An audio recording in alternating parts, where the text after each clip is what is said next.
கிறிஸ்து இயேசுவில் மிகவும் பிரியமானவர்களே, ஆண்டவர் உங்களை நலன்களால் நிரப்பி அவருடைய அருள் கரத்தால் ஆசீர்வதித்து உங்களை காப்பாராக, உங்களை வழி நடத்துவாராக. இந்த நாளிலும் ஆண்டவரே, உம்முடைய ஆவியை எனக்கு தாரும் அப்பா, ஜீவ பலத்தை எனக்கு தாரும், உம்முடைய இதயத்திலிருந்து வருகிற வல்லமை என்கிற பரிசுத்த ஆவியா என்னை நிரப்பும் என்று பாடி அவரை மகிமைப்படுத்துவோம். ஆமென். ஹல்லேலூயா, ஹல்லேலூயா, ஹல்லேலூயா.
வேண்டும், ஆனந்த வெள்ளத்தில் தோய்ந்திட வேண்டும்.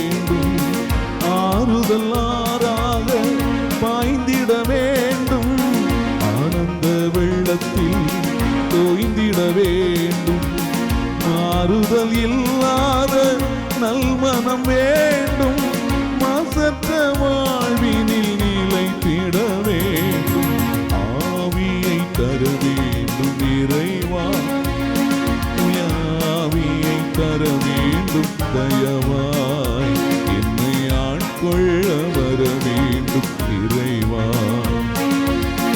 ஆவியை தர வேண்டும் இறைவா, தூய ஆவியை தர வேண்டும் தயவாய் என்னை ஆட்கொள்ள வர வேண்டும் இறைவா.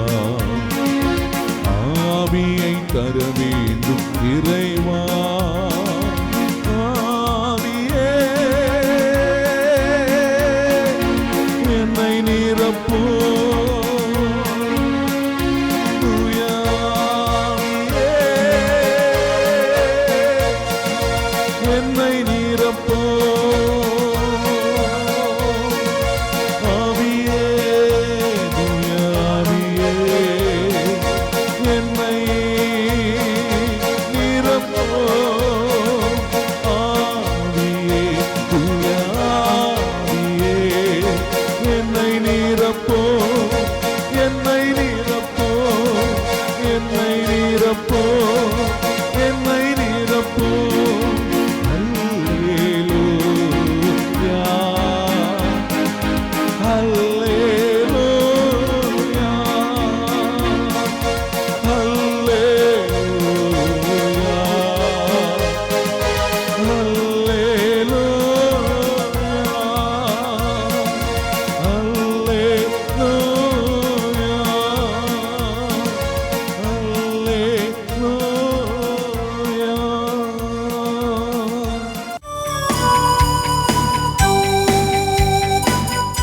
இறை இயேசுவில் அன்பிற்குரிய அருமை சகோதர சகோதரிகளே, இந்த நாளில் உங்களை சந்திப்பதிலே பெருமகிழ்ச்சி கொள்கிறேன். இன்று தாயாம் திருச்சபை நம்மை அன்னை மரியாளுடைய மாசற்ற திரு இருதயத்தை பற்றி தியானிக்க நம்மை அழைக்கிறது. நேற்று இயேசுவின் திரு இருதய பெருவிழா, இன்று மரியாயின் மாசற்ற இருதயத்திற்குரிய விழா. இந்த மரியாளின் மாசற்ற இருதயம் எங்கிருந்து வந்தது, எப்படி இந்த பாரம்பரியம் வந்தது, எதிலிருந்து இது கொண்டாடப்படுகிறது என்பதையும் முதலில் தெரிந்து கொள்ள வேண்டும். அன்பார்ந்தவர்களே, இயேசு பாடுகள் பட்ட பொழுது அந்த பாடுகள் அவருடைய இதயம் தாங்கியது. அதே போன்று மரியாளின் இதயமும் இந்த பாடுகளில் பங்கெடுக்கிறது. புனித ஜெத்ருத்தம்மாள் தன்னுடைய காட்சியில் அவர் கண்டு சொல்கிறார், அந்த ராபோஜன விருந்திற்கு செல்வதற்கு முன்பாக அங்கே அவர்கள் விருந்தை தயாரிக்கிறார்கள். ஆனால் கீழே இயேசு மட்டும் தனியாக தன்னுடைய மரணத்தை நினைத்து ஒரு மனிதனாக பய உணர்வோடு வந்து கொண்டிருக்கிறார். அன்னை மரியாள் அவரை எதிர்கொண்டு சென்று, மகனே, உலகின் பாவங்களுக்காக நாம் இந்த துன்பத்தை ஏற்க வேண்டும் என்று சொல்லி கட்டி தழுவி இருவதும் அழுது கொண்டே கண்கள் நிறைய கண்ணீரோடு ராபோஜன விருந்திற்கு சென்றதாக புனித ஜெத்ருத்தம்மாள் தன்னுடைய காட்சியில் நமக்கு எடுத்துரைக்கிறார். அன்பு மக்களே, இதை எதற்காக பகிர்ந்து கொள்கிறேன் என்றால், இந்த அன்னை மரியாளுடைய இதயமும் அந்த துன்பத்தில் பங்கெடுத்தது, அந்த மீட்பிலே பங்கெடுத்த இதயம். ஆனால் இதை பெரிதளவில் திருச்சபை கண்டு பாவிக்கவில்லை. மாறாக பாத்திமா நகரிலே அன்னை மரியாள் பாத்திமா அன்னையாக காட்சி கொடுத்த பொழுதுதான், என்னுடைய திரு இருதயத்திடம், மாசற்ற இருதயத்திடம் நீங்கள் ஒப்பு கொடுங்கள், உலக அமைதிக்காக, உலக சமாதானத்திற்காக இந்த மாசற்ற இருதயிடம் ஒப்பு கொடுங்கள் என்று கேட்டுக்கொள்கிறார். அன்பு மக்களே, நாம் எவ்வளதோ பேசுகிறோம், நாம் ஜெபிக்கின்ற பொழுது ஆண்டவருடைய பிரசன்னத்தை உணர்கிறோம். ஆனால் இந்த ஆண்டவரையே தாங்கிய அந்த மாசற்ற இருதயம் எவ்வளவு மேன்மையானது. அதனால தான் கபிரியேல் தூதர் இந்த மரியாளை பார்த்து சொல்லுகிறார், அருள் மிக பெற்றவரே வாழ்க, அருள் மிக பெற்றவரே வாழ்க. அருள் மிகுந்திருக்க வேண்டுமென்றால் அது கடவுளிடம் மட்டும்தான் இருக்க வேண்டும். லூக்கா நற்செய்தி 1வது அதிகாரம் 27வது வசனத்திலே கபிரியேல் தூதர் மரியாளை பார்த்து சொல்லுகிறார், அருள் மிகுந்தவரே, அருள் நிறைந்தவரே வாழ்க. இந்த அருள் நிறைந்த அன்னையின் இதயம் போற்றப்படக்கூடிய இதயம். அதே ஒன்று லூக்கா நற்செய்தியில் 46வது வசனத்தில் எலிசபெத் அம்மாவை கன்னிமரியாள் சந்திக்கின்ற பொழுது ஒரு 15 வயது பெண்ணை பார்த்து ஷாலோம் என்று சொன்னவுடன் தூய ஆவியால் முற்றிலும் ஆட்கொள்ளப்பட்ட அந்த எலிசபெத் அம்மாள் சொன்ன வார்த்தை ஆச்சரியத்திற்குரியது. தூய ஆவியால் முற்றிலும் ஆட்கொள்ளப்பட்டவர் சொன்ன வார்த்தை, கடவுளின் தாய் என்னிடம் வர நான் யார்? அப்போ அந்த மாசற்ற இருதயத்தினுடைய பிரசன்னம் ஒரு புனிதம். அந்த புனிதத்தை தூய ஆவி அங்கே வெளிப்படுத்துகிறார். தூய ஆவியால் முற்றிலும் ஆட்கொள்ளப்பட்ட எலிசபெத் அம்மாள் உரத்த குரலிலே கத்துகிறார், கடவுளின் தாய். என் அன்பு மக்களே, இந்த அன்னை மரியாளுடைய மாசற்ற இருதயத்தில் நம்மை ஒப்பு கொடுப்போம். மோட்சத்திலிருந்து வந்த கபிரியேல் தூதர் கொண்டு வந்த ஜெபத்தை ஜெபிப்போம். அந்த தூய ஆவியால் முற்றிலும் ஆட்கொள்ளப்பட்ட எலிசபெத் அம்மாள் சொன்ன அந்த ஜெபத்தை ஜெபிப்போம். மரியாளுடைய பரிபூரண பலன்களை பெற்றுக்கொள்வோம். ஆமேன். அன்னை மரியாளுடைய மாசற்ற இருதயத்திடம் உங்களையும் உங்கள் குடும்பங்களையும் ஒப்புக்கொடுங்கள்.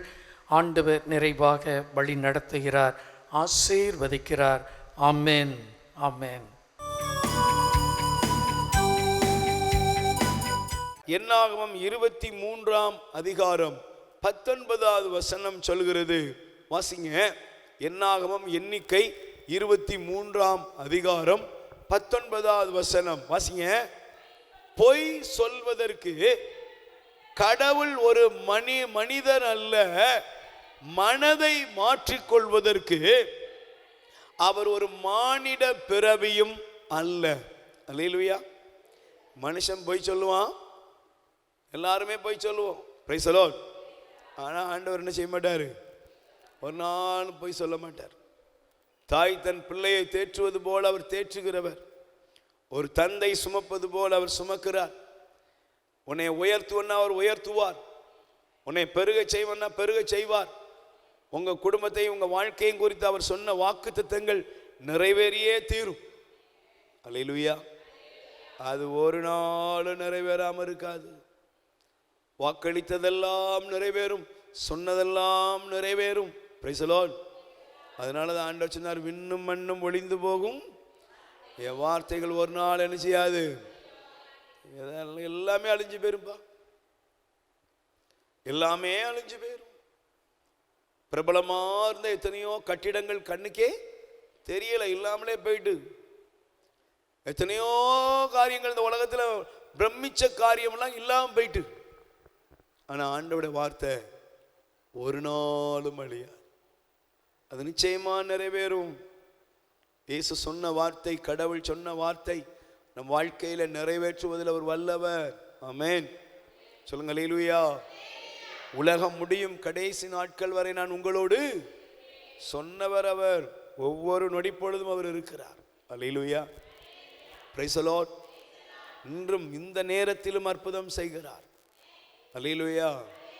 நாம் அவரை நோக்கி மன்றாடும் பொழுது நம் அருகிலே வருகிறார். எத்தனையோ நோயாளிகள், பிரியமானவர்களே, போய் ஆண்டவருடைய பெயரை சொல்லி அறிக்கையிடும். என் நாமத்தினால் நீங்கள் எதை கேட்டாலும் இயேசுவின் நாமத்தை சொல்லி ஜெபிக்கிறோம், நோய்கள் தீர்கிறது, பேய்கள் ஓடுகிறது. காரணம் என்ன? நீர் சொன்னீர், சொன்னதை நிறைவேற்ற நீர் வல்லவர். ஆமென். அல்லேலூயா.